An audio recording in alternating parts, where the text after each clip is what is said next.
मोहित और शीला बहुत परेशान थे क्योंकि शादी के 10 साल होने के बाद भी वो माँ बाप नहीं बन पाए थे। मोहित एक फैक्ट्री में लेबर का काम करता था और उसी से घर चलाता था। शीला ने माता रानी का व्रत रखा हुआ था और फिर उसका सपना भी पूरा हुआ। मोहित और शीला को एक बेटा हुआ और उसका नाम गोलू रखा। देखो जी, हमारा बेटा कितना खूबसूरत है। वो तो होगा ही। मुझ पर जो गया है।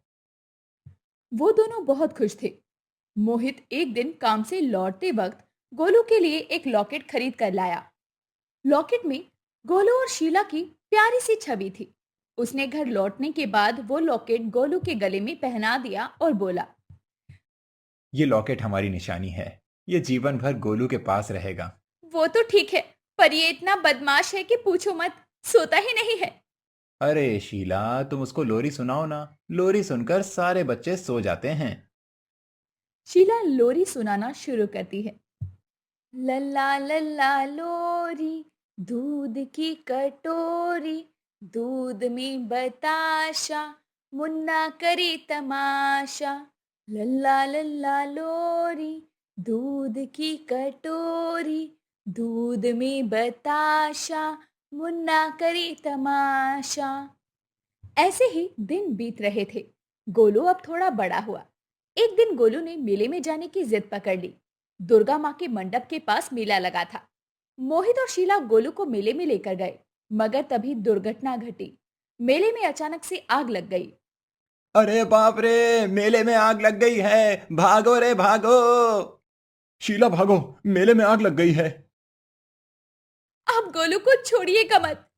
सभी इधर उधर जान बचाने के लिए भागने लगे और फिर वही हुआ जिसका डर था। मोहित से गोलू का हाथ छूट जाता है और गोलू वहीं गिर जाता है। माँ पापा, कोई बचाओ मुझे। इतने शोर में शीला और मोहित गोलू को सुन नहीं पाते। भीड़ से दूर जाकर वो गोलू को ढूंढने लगे। गोलू, अरे गोलू कहाँ गया? आपने मेरे गोलू का हाथ छोड़ दिया। अरे इतनी भीड़ में कब क्या हुआ, कुछ पता ही नहीं चला।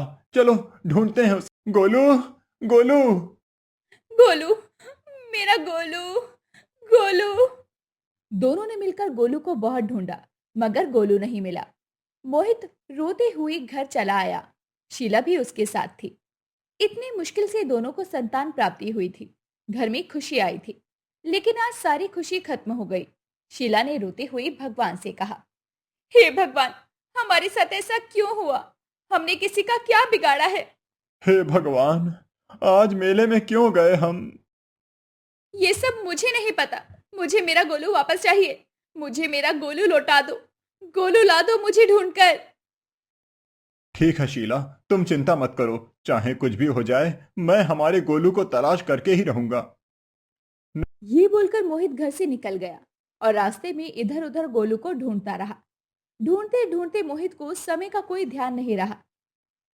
शाम को थका हारा वो घर आया तो शीला रो रही थी। मोहित को देखकर वो बोली, क्या हुआ जी, मेरा गोलू कहीं मिला? नहीं शीला, मैंने सब जगह ढूंढा, पर गोलू कहीं नहीं मिला। झूठ बोल रहे हैं आप। मेरा गोलू मेरे बिना एक पल नहीं रह सकता। मेरा गोलू वापस आएगा। आज ही वचन देता हूं, मैं गोलू को तुम्हारी गोद में लाकर ही रहूंगा। इसके लिए मुझे अपने प्राण ही क्यों ना देने पड़े।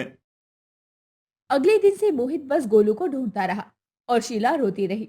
मोहित का काम भी चला गया और घर पर रो रो कर शीला पागल सी हो गई थी।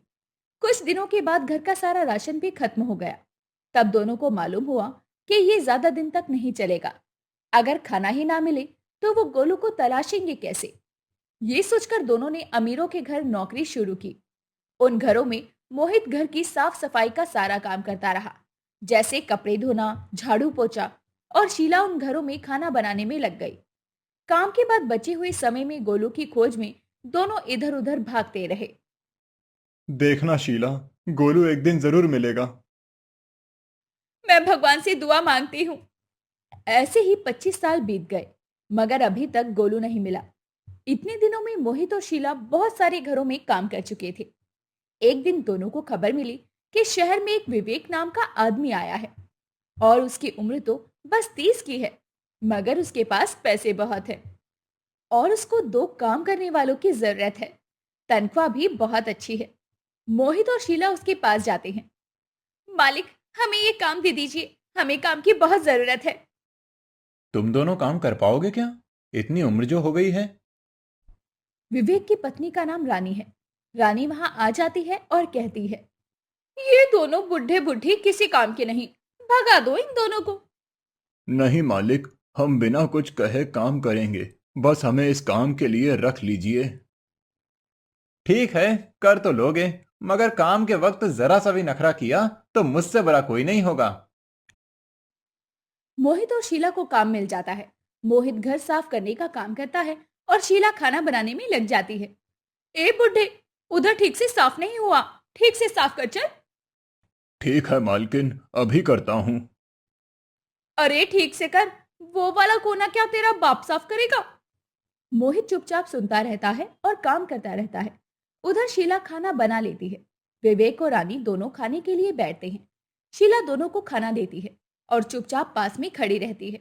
विवेक पहला निवाला लेता है और कहीं खो सा जाता है। अरे, ये क्या है? क्या हुआ विवेक? क्या हुआ मालिक, खाना अच्छा नहीं बना है क्या? नहीं नहीं, वो बात नहीं है। स्वाद बहुत जाना पहचाना सा लग रहा है। जाना पहचाना? ये कैसे हो सकता है? शीला ने तो पहली बार खाना बनाया है इस घर में। ये मेरा भ्रम हो सकता है। दोनों खाना खा लेते हैं, लेकिन तभी मोहित गलती से कांच का बर्तन जमीन पर गिरा देता है और वो टूट जाता है। रानी बहुत गुस्सा हो जाती है। अरे ये क्या कर दिया इस बुढ़े ने, इतना महंगा बर्तन तोड़ दिया। मालकिन, गलती हो गई। गलती? इस घर में गलती की कोई माफी नहीं है। तभी विवेक एक छड़ी लाता है और मोहित को मारने लगता है। शीला भागकर आती है और विवेक के पैर पकड़ लेती है। माफ कर दीजिए मालिक, इनकी तबीयत ठीक नहीं है। लो, बहाना शुरू। मैंने तो बोला ही था कि इन दोनों को निकाल दो, अब भुगतो। आप मुझे मारिए मालिक, लेकिन इन्हें छोड़ दीजिए। हाँ, तुझे भी मारूंगी। मार खाने का बहुत शौक चढ़ा है ना तुझे, तुझे भी मारूंगी। रानी तभी एक छड़ी लाती है और शीला को मारने लगती है। दोनों चिल्लाते हैं। मारने के बाद विवेक और रानी अपने कमरे में चले जाते हैं। रात में शीला और मोहित रसोई में सो रहे होते हैं। तभी वो सुनते हैं कि रात में विवेक अपने कमरे में चिल्ला रहा है। माँ, मुझे ले चलो माँ, मुझे ले चलो। मालिक ऐसे क्यों चिल्ला रहे हैं? तभी शीला विवेक के कमरे के पास जाकर मालकिन पुकारती है। तभी रानी दरवाजा खोलती है और कहती है, क्या हुआ आधी रात को? मालिक चिल्ला रहे थे तो सुनकर रह नहीं पाई। विवेक को बीमारी है, उसको कभी कभी नींद नहीं आती तो ऐसे ही चिल्लाता है। मैं कोशिश करके देखूं, तू क्या करेगी? लोरी सुनाऊंगी, लोरी से सभी सो जाते हैं। शीला विवेक के पास जाती है और लोरी सुनाती है। लल्ला लल्ला लोरी, दूध की कटोरी, दूध में बताशा, मुन्ना करे तमाशा। लल्ला लल्ला लोरी, दूध की कटोरी, दूध में बताशा, मुन्ना करे तमाशा। विवेक तुरंत सो जाता है। रानी को आश्चर्य होता है, लेकिन सुबह विवेक ऑफिस के लिए निकलता है। उसके ऑफिस में आज एक जरूरी मीटिंग है, इसीलिए वो हड़बड़ी में घर से निकलता है और बिना इधर उधर देखे रास्ता पार करता है। पर तभी रास्ते में गाड़ी आकर उसे धक्का मार देती है और वो जमीन पर गिरकर तड़पने लगता है। रानी, शीला और मोहित दौड़कर उसके पास जाते हैं। तीनों मिलकर विवेक को उठाने की कोशिश करते हैं और तभी मोहित और शीला देखते हैं कि विवेक के गले में एक लॉकेट है। ये वही लॉकेट है जिसे मोहित ने गोलू के गले में पहनाया था। मोहित और शीला उस लॉकेट को देखकर चौंक जाते हैं। अरे, ये लॉकेट मालिक के पास कैसे आया? ये लॉकेट विवेक के पास बचपन से है। वो अनाथ है, किसी मेले में खो गया था। विवेक से ही सुना है मैंने। मेले में आग लगने के कारण दौड़ते हुए वो गिर गया था और उसके पापा से उसका हाथ छूट गया। फिर सब कुछ खत्म होने के बाद जब वो मेले के पास बैठकर रो रहा था, तभी किसी अनाथ आश्रम के मालिक ने उसे देखा और उसे अपने साथ लेकर गए। विवेक ने अनाथ आश्रम में रहकर ही अपनी पढ़ाई पूरी की और नौकरी करने बाहर चला गया। बचपन से ही ये लॉकेट उसके पास है। ये सुनकर मोहित और शीला की आंखों में आंसू आ जाते हैं। असल में ये वही लॉकेट है जो मोहित ने गोलू के गले में पहनाया था। विवेक असल में उनका गोलू है, वो तुरंत गोलू को उठाकर दुर्गा माँ के मंदिर ले जाते हैं और माँ से प्रार्थना करते हैं। हे माँ, हमारा बेटा 25 साल पहले हमसे खो गया था। इतना ढूंढने के बाद आज वो मिला है। हमसे उसे फिर से अलग मत कर। तभी दुर्गा माँ प्रकट होती है और विवेक यानी गोलू को ठीक कर देती है। गोलू को सब कुछ पता चलता है और फिर वो सब समझ जाता है। क्यों शीला का बनाया हुआ खाना जाना पहचाना लग रहा था, क्यों शीला की लोरी सुनकर वो सो गया था। वो मोहित और शीला पर किए गए अत्याचारों के लिए भी माफी मांगता है। माँ पापा, मुझे माफ कर दो। मैंने आप पर बहुत अत्याचार किए हैं। मैं उस बात के लिए शर्मिंदा हूँ। मुझे माफ कर दो। चुप कर बेटा, माँ बाप से भी कोई माफी मांगता है क्या? ये बोलकर मोहित और शीला विवेक को अपने गले से लगा लेते हैं। रानी भी माफी मांगती है। अंत में सभी एक साथ हो जाते हैं और खुशी खुशी जीवन व्यतीत करने लगते हैं।